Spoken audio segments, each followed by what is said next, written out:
Okay, good morning class. आज हम लोग फिजिकल एजुकेशन एंड स्पोर्ट्स को CWS यूनिट नंबर 4 स्टार्ट करने वाले हैं।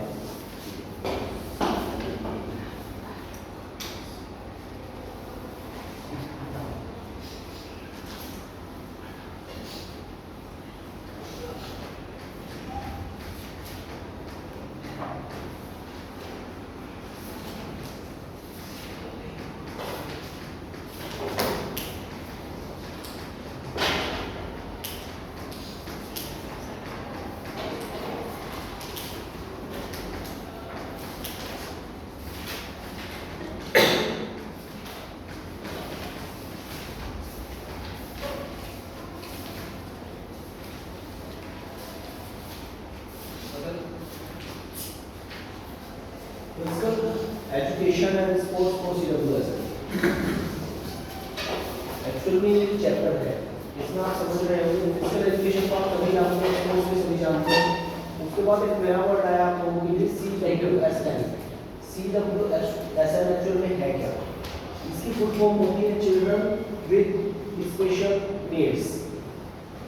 चिल्ड्रन विद स्पेशल नीड्स यानी कि जो दिव्यांग बच्चे होते हैं, दिव्यांग बच्चों के बारे में फिजिकल एजुकेशन एंड स्पोर्ट्स में क्या संभावनाएं हैं, कैसे स्पोर्ट्स के माध्यम से, खेलों के माध्यम से उनके व्यवहार में, उनकी सोशल लाइफ में, उनके जीवन में क्या क्या बदलाव लाए जा सकते हैं, उस सारी चीज़ों के बारे में डिस्कशन होगा इस चैप्टर में, physical education and sports for CWS। इस चैप्टर में आप लोग पढ़ेंगे कि पैरालंपिक क्या होता है, स्पेशल ओलंपिक क्या होता है, डीप ओलंपिक्स क्या होता है, और एक्सरसाइज और गेम्स के थ्रू कैसे हम लोग CWSN यानी कि दिव्यांग बच्चे जो होते हैं उनके लाइफस्टाइल को, उनके बिहेवियर को, उनको अपॉर्चुनिटी प्रोवाइड करने को, ठीक है, एक्सेट्रा, उनके जीवन के हर एस्पेक्ट को बदलने के लिए क्या क्या पॉसिबल चीजें कर सकते हैं, वो सब संभावनाएं, वो सब पॉसिबिलिटीज आप लोग इस चैप्टर में देखेंगे। क्लियर? ये क्लियर हो गया कि आप इस चैप्टर में पढ़ने का क्या वाले हैं। जब हमें पता होता है कि हम इस चैप्टर में क्या क्या पढ़ने वाले हैं, यूनिट में क्या पढ़ने वाले हैं, तो वहां से हमारा एक माइंड मेकिंग हो जाता है एक्चुअल में हम पढ़ किस बारे में रहे हैं। मेन फोकस किस में रहेगा? मेन फोकस रहेगा डिसेबल्ड जो चिल्ड्रन होते हैं उनके ऊपर, डिसेबल्ड जो चिल्ड्रन होते हैं उनके ऊपर। क्लियर? यानी कि CWSN children with special needs, children with special needs. जी, तो इसमें सबसे पहले इसका एक छोटी सी सार आपको बताना चाहूँगा। एक्चुअल में होता क्या है, जो डिसेबल्ड होते हैं, दिव्यांग होते हैं, उनके लिए स्पोर्ट्स के माध्यम से बहुत सारी पॉसिबिलिटीज डेवलप की गई हैं, तलाशी गई हैं, और उसी का यूज करते हुए आज समाज में जैसे दिव्यांग लोगों को देखते थे, डिसेबल्ड लोगों को पहले क्या देखते थे? पहले ये देखते थे ये बेचारा है, ये कुछ नहीं कर पाएगा, इससे कुछ नहीं बन पाएगा। लेकिन आज आप लोग देख रहे होंगे वो डिसेबल्ड बच्चे या डिसेबल्ड पर्सन लाइफ में बड़े बड़े अचीवमेंट कर रहे हैं, जीवन में बहुत बड़े बड़े अचीवमेंट वो अचीव कर रहे हैं। कैसे? कई लोग सिविल सर्विसेज में भी जॉब करते हैं, डिसेबल्ड लोग, कई लोग स्पोर्ट्स के दुनिया में भी बहुत महानता हासिल कर चुके हैं, है कि नहीं? उसके अलावा हर एस्पेक्ट में, सिंगिंग में, म्यूजिक में, कई डिसेबल्ड लोग ऐसे हैं जो जीवन के हर एस्पेक्ट में हम लोगों से कहीं भी कम नहीं है। हाँ, तो ऐसे ही इसी चीजों को लेकर के आगे बढ़ते हुए सबसे पहले हमारे सामने आता है डिसएबिलिटी। डिसएबिलिटी डिसएबिलिटी जो में है क्या, उस बारे में देखेंगे। डिसएबिलिटी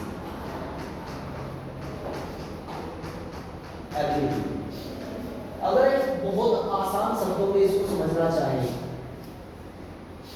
बहुत आसान शब्दों में इसको हम क्या कह देंगे? Inability to do work. Inability to do work is called disability. यानी कि जब आप काम करने के योग्य नहीं होते, किसी काम को करने के योग्य नहीं होते, उसको डिसेबिलिटी कहा जाता है। इनएबिलिटी टू वर्क, किसी स्पेशल काम को नहीं कर पाते। समझ रहे हैं? सपोज करिए आपके हाथ नहीं है, हाथों का काम किस चीज से करोगे आप? कोई दूसरी संभावनाएं तलाश होगी ना, तो लेकिन पर्टिकुलर आप अपने हाथ का यूज नहीं कर पाओगे ना, कर पाओगे नहीं कर पाओगे? नहीं कर पाएंगे ना। तो वही डिसेबिलिटी क्या होता है? इनएबिलिटी टू डू वर्क, यानी कि आप उस बॉडी पार्ट से, उस प्रॉपर बॉडी के अंग से आप काम करने में सक्षम नहीं है, उसका काम आप किसी और चीज से कर रहे हैं, किसी दूसरे ऑर्गन से कर रहे हैं, किसी दूसरे पार्ट से कर रहे हैं। ठीक है? एक होता है डिसऑर्डर, हालांकि डिसऑर्डर आपके सिलेबस में से हटा दिया गया है, फिर भी पढ़ा देता हूँ इसके बारे में। डिसऑर्डर, खाली डेफिनेशन में बताऊंगा आपको। डिसऑर्डर क्या होता है बेटा? ब्लिप इन यूजुअल फंक्शनिंग,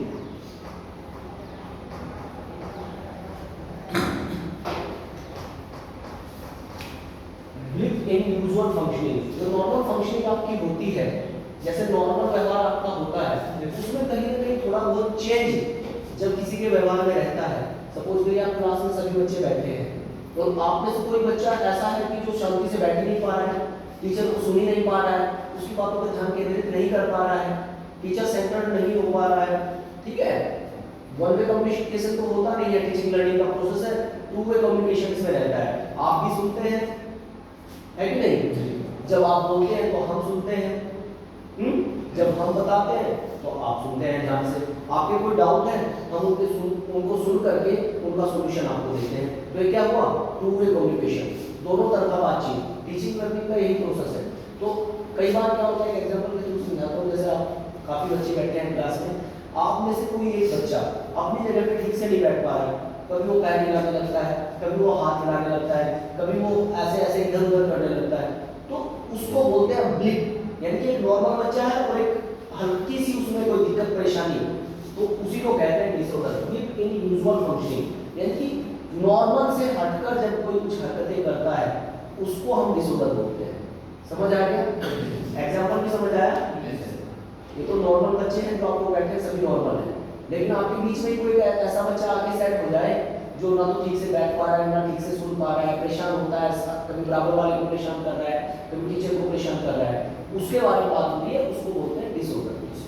अब डिसऑर्डर कई तरह के होते हैं, पहले तो सिलेबस में था आपके, अभी हटा दिया गया है। जैसे ASD, ADHD, SPD, बहुत सारे, मतलब 5 डिसऑर्डर आपको पढ़ने होते थे, अभी हटा दिया गया है आपके बुक में से। वो अभी पढ़ने की जरूरत नहीं है, अलग से अगर आप जानना चाहेंगे तो मैं आपको बता दूंगा। क्लियर? कितना हो गया? कर लेंगे? समझ आया? गुड, आगे बढ़ते हैं। टाइम का थोड़ा ध्यान रखिएगा, 5-7 मिनट पहले बता दीजिए। उसके बाद सबसे पहले जो टॉपिक आ जाता है आपका, वो आ जाता है स्पेशल ओलंपिक्स। क्या आ जाता है? Special Olympics.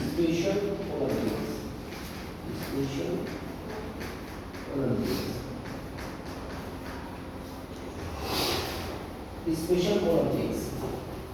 अब समझ लीजिए, स्पेशल ओलंपिक्स को जो शुरू किया गया, मेरी तरफ ध्यान देंगे, स्पेशल ओलंपिक्स को जो शुरू किया गया वो 1968 में किया गया। 1968 में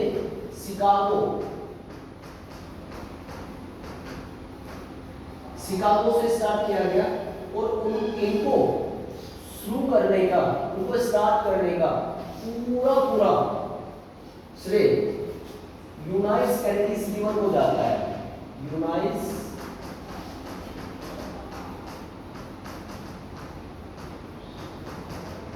कैनेडी स्लीवर। ये यूनाइस कैनेडी स्लीवर कौन थी? ये USA, United state of America के प्रेसिडेंट, कौन? प्रेसिडेंट,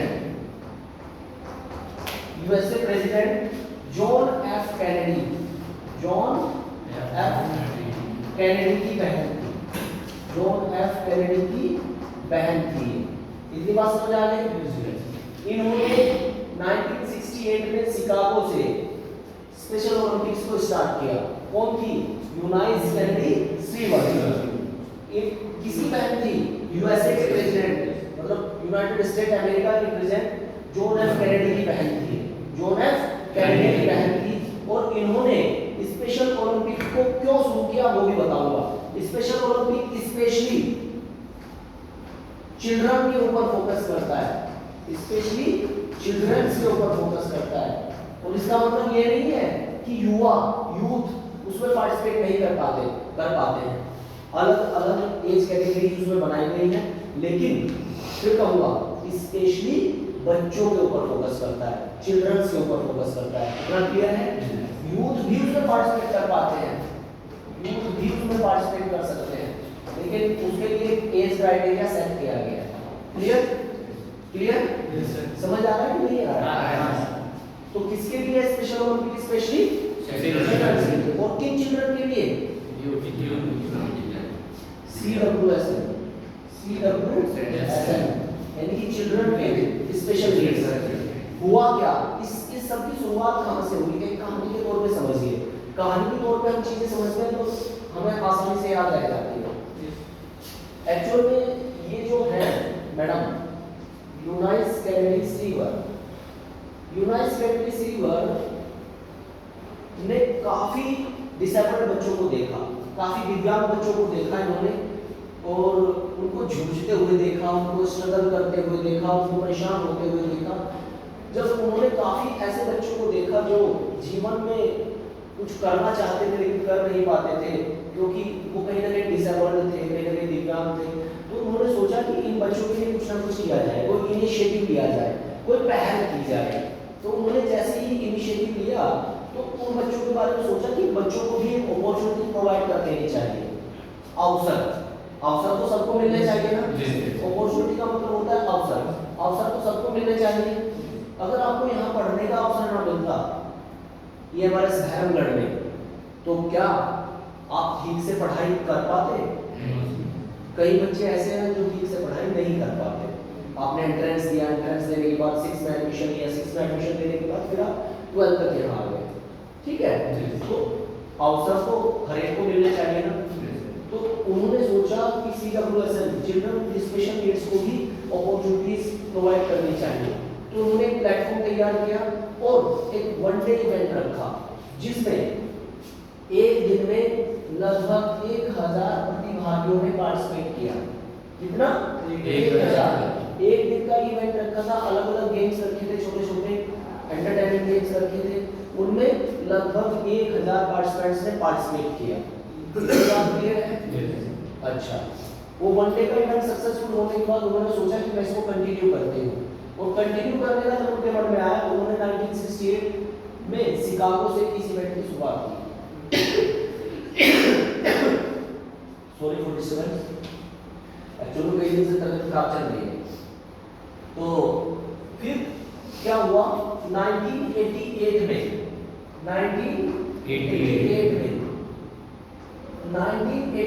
में इंटरनेशनल ओलंपिक कमेटी, IOC का मतलब क्या होता है? इंटरनेशनल ओलंपिक कमेटी, जिसका हेडक्वार्टर लूसाने स्विट्जरलैंड में है। इंटरनेशनल ओलंपिक कमेटी कौन सी कमेटी है? जो ओलंपिक को कराती है, ओलंपिक के लिए पूरी तरह से जिम्मेदार है। या उसके अलावा जैसे ये इवेंट्स होते हैं, पैरालंपिक्स होते हैं, ओलंपिक्स होते हैं, कहीं ना कहीं सबसे ऊपर या हेड, जैसे हमारे एडमिनिस्ट्रेशन होता है, या तो फिर आप पॉलिटिक्स समझ लीजिए, जो जैसे राष्ट्रपति को प्रथम नागरिक कहा जाता है, ऐसे ही सबसे हेड ऑर्गेनाइजेशन अगर कोई है स्पोर्ट्स के फील्ड में तो वो IOC है। कौन है? IOC। तो IOC ने ऑफिशियली 1988 में इंटरनेशनल ओलंपिक कमेटी ने आयोजित किया था। किसको? Special Olympics. अच्छा, आपने देखा 1968 में तो इसमें कितने लोग पार्टिसिपेट किए? लेकिन 2003 तक पहुंचते लगभग 2003 तक पहुंचते इसमें 7000 प्रतिभागियों ने प्रतिभाग किया। 7,000 पार्टिसिपेंट्स ने इसमें हिस्सा लिया, पार्ट लिया इन इवेंट्स में, और ये नंबर ग्रेजुअली इंक्रीज होता जा रहा है, डे बाय डे इंक्रीज होता जा रहा है, ठीक है, डे बाय डे इंक्रीज होता जा रहा है, क्लियर है? अच्छा, अब इसके लोगो की बात कर लीजिए, लोगो, LOGO, लोगो, या लोगो की बात करेंगे तो इसमें क्या है, जैसे मानव श्रृंखला होती है ना, मानव श्रृंखला, मानव श्रृंखला देखिए आपने, हाथ में हाथ डाल के जब राउंड सर्कल बनाते हैं, उस तरह का इसका लोगो या सिंबल होता है, लोगो या सिंबल होता है। सपोज करिए ये इसमें रहता है और ये ऐसे करके लगभग ये ऐसे इसके मानव श्रृंखला ऐसे राउंड सर्कल में बनी रहती है। तो हमें क्या करना है, ये मैंने क्यों बताया स्पेशली, इस वजह से बताया, क्वेश्चन आ जाता है, जो पिक्चर आप अपने सामने देख रहे हैं, किताब में फोटो जो देख रहे हैं वो दिखा देगा और आपसे पूछेगा कि इसे बताइए किसका सिंबल है, ये किसका लोगो है, तो बताने में आसानी रहेगी। मानव श्रृंखला हाथ में हाथ डाल के किसका सिंबल है, स्पेशल ओलंपिक्स का, इतना क्लियर है, हो जाएगा। ये देखो ये दिया हुआ है आपके सामने, ओलंपिक लोगो में ये दिया हुआ है।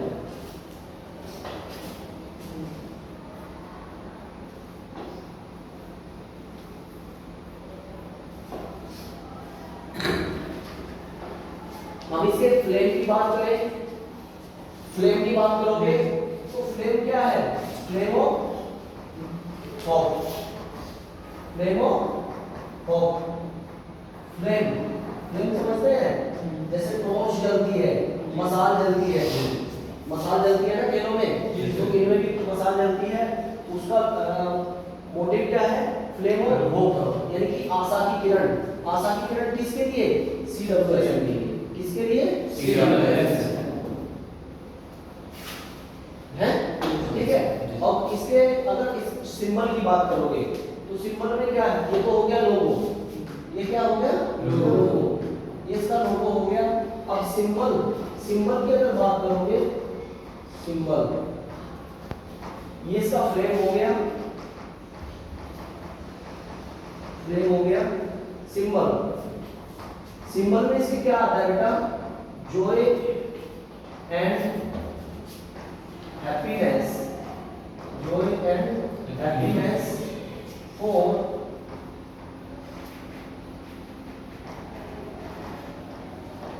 चिल्ड्रंस,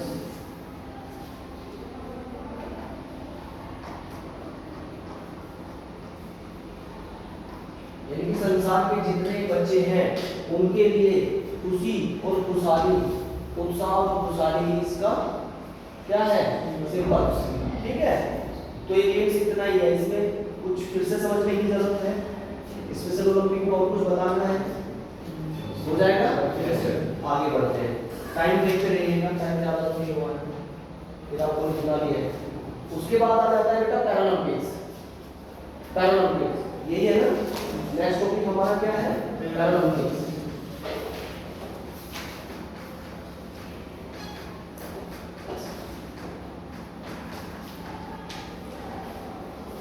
अब इसके फ्लैग की अगर बात करोगे तो इसमें क्या रहता है, इसमें कुछ इस तरह से रहता है, देखो ये, और इसमें ये कुछ इस तरह से, मतलब कुछ इस तरह से इसका फ्लैग रहता है पैरालंपिक का। तो ये आपको पहचानना आना चाहिए। अगर ये पिक्चर आपको दे दी कि भाई हाँ ये फोटो किसका है, किसके फ्लैग पे छपा रहता है, ये किसके फ्लैग पे छपा रहता है, और मानव श्रृंखला किसके फ्लैग पे छपी रहती है, special Olympic, very good, special Olympic. तो ये पैरालंपिक्स है। पैरालंपिक कब स्टार्ट हुआ, पैरालंपिक की अगर बात करें तो ये 1960, कब, 1960 रोम से स्टार्ट हुआ। कहां से स्टार्ट हुआ बेटा, 1960 रोम से स्टार्ट हुआ। अब इसका हेडक्वार्टर कहां है, इसका हेडक्वार्टर है बेटा इंटरनेशनल पैरालंपिक कमेटी, इसका मतलब होता है इंटरनेशनल पैरालंपिक कमेटी, मैं लिख दे रहा हूं, इंटरनेशनल पैरालंपिक कमेटी, ठीक है, इंटरनेशनल पैरालंपिक कमेटी, इसका हेडक्वार्टर है बोन। बोन कहाँ पड़ता है? जर्मनी में। कहाँ पड़ता है? जर्मनी। बोन पड़ता है जर्मनी में। तो जो पैरालंपिक गेम्स है वो 1960 रोम से स्टार्ट हुए थे, और इसको जो हेड करती है ऑर्गेनाइजेशन, उसका नाम है इंटरनेशनल पैरालंपिक कमेटी, और इंटरनेशनल पैरालंपिक कमेटी का हेडक्वार्टर कहाँ है? बोन, जर्मनी में। अच्छा, एक बात और बता दूं आपको, जैसे सबसे बड़ा मैंने संस्था किसको बताया? IOC, international Olympic committee. International Olympic committee के फ्लैग के नीचे ही ये सारे इवेंट्स होते हैं। जैसे एक एग्जांपल से समझो, अभी आपके डिस्ट्रिक्ट गेम्स हुए थे, तो डिस्ट्रिक्ट गेम में चारों स्कूल का फ्लैग और प्लस आपके डिस्ट्रिक्ट का फ्लैग, तो किसके फ्लैग के नीचे होगा? डिस्ट्रिक्ट के फ्लैग के नीचे होगा। उसके बाद फिर आप रीजन में जाते हैं, तो आपके सब डिस्ट्रिक्ट का फ्लैग और प्लस रीजन का फ्लैग। उसके बाद स्टेट आते हैं, स्टेट में सारे रीजन का फ्लैग और प्लस डिस्ट्रिक्ट का फ्लैग, सॉरी स्टेट का फ्लैग। स्टेट के फ्लैग के बाद जब नेशनल होगा, सारे स्टेट का फ्लैग और नेशनल फ्लैग, प्लस जो आपका सबसे बड़ी संस्था जैसे इंडिया के अंदर क्या रहेगी? National Olympic committee. क्या रहेगी? National Olympic committee. तो नेशनल ओलंपिक कमेटी के झंडे के नीचे वो सारी चीजें होंगी, या एसजीएफआई का झंडा आपको वहां देखने को मिलेगा। उसी तरह जब इंटरनेशनल लेवल पे आप जाएंगे तो किसका झंडा आपको मिलेगा वहां? कहीं ना कहीं आईओसी, इंटरनेशनल ओलंपिक कमेटी का फ्लैग भी आपको वहां मिलेगा। तो उसी के फ्लैग के नीचे ये सारे इवेंट्स होते हैं। क्लियर? आप एक चीज और क्लियर कर दो, जैसे आपका ओलंपिक 16 दिन चलता है, 16 दिन का इवेंट होता है, जहां पर ओलंपिक होता है ठीक उसी वेन्यू के ऊपर ओलंपिक खत्म होने के बाद पैरालंपिक स्टार्ट होता है। इतनी बात समझ में आ गई? और ये event after every 4 year, after every 4 years,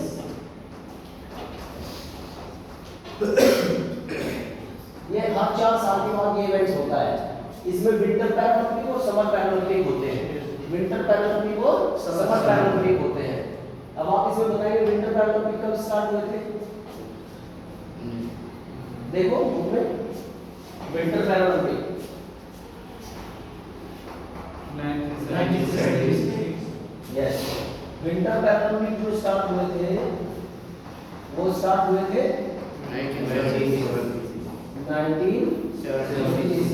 ठीक है, तो विंटर पैरालंपिक यहाँ से स्टार्ट हुए थे। इसका मतलब ये क्या था? इधर देखिए, ये क्या था 1960 में? Summer Paralympic. क्या था? Summer Paralympics. इतनी बात समझ आ गई भाई? ये पहला था 1960 में समर पैरालंपिक पहला, और ये बाद में विंटर पैरालंपिक कब स्टार्ट हुआ? 1976। इतनी बात समझ आ गई? इसमें कोई दिक्कत, कोई परेशानी? इसमें कोई दिक्कत परेशानी? अब आगे बढ़ते हैं। नेक्स्ट टॉपिक क्या है इसका? Opening ceremony. Opening ceremony and closing ceremony. अगर ओपनिंग सेरेमनी यानी कि OC, opening ceremony and closing ceremony, OC और सीसी की अगर आप बात करोगे तो सबसे पहले जिस देश में पैरालंपिक हो रहे हैं उस देश का फ्लैग फहराया जाता है। उसके फहराने के बाद राष्ट्रगान होता है। राष्ट्रगान के बाद मतलब पूरी टीमें नहीं, पहले फ्लैग होस्टिंग होती है, फ्लैग होस्टिंग के बाद उसमें पलरिंग होती है। पलरिंग के बाद एक ऑर्डर में अल्फाबेटिकली टीमें आती हैं जैसे कि ओलंपिक में आती है, और लास्ट में जो होस्ट नेशन होता है उसकी टीम आती है। ठीक है, मार्च पास्ट होता है, कल्चरल प्रोग्राम्स होते हैं, ओपनिंग सेरेमनी होती है, गेम्स को ओपन किया जाता है। ये होता है इसकी ओपनिंग सेरेमनी। क्लोजिंग सेरेमनी में क्या होता है? आईपीसी का फ्लैग और उस देश का फ्लैग नीचे किया जाता है, फ्लैग इकट्ठा किया जाता है सह सम्मान, और फिर उसको नेक्स्ट वेन्यू जहां होना है उनको हैंडओवर कर दिया जाता है। मतलब सिटी के मेयर वगैरह को देकर के नेक्स्ट ओलंपिक पैरालंपिक जहां होना है वहां उसको पहुंचा दिया जाता है। क्लोजिंग सेरेमनी में भी प्रोग्राम होते हैं, सारे मेडल सेरेमनी तो हो चुकी होती है, उससे पहले हो चुकी होती है। वो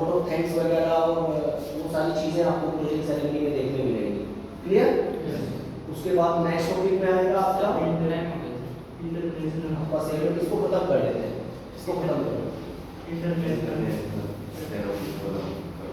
हाँ ये तो हो ही गया था 22 सितंबर 1989 को, बस ये खाली ऐड करना है इसमें, है ना जी। International Paralympic Committee Bonn Germany में है, मैंने आपको बता दिया था। ये कब फॉर्म हुई? 22 सितंबर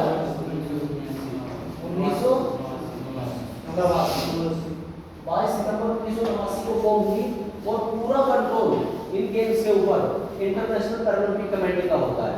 उसी के रूल रेगुलेशन में, उसी के सुझाव में बाकी सारी चीजें की जाती है। क्लियर? ये चीजें नोट डाउन कर लीजिए। आज के लिए इतना ही,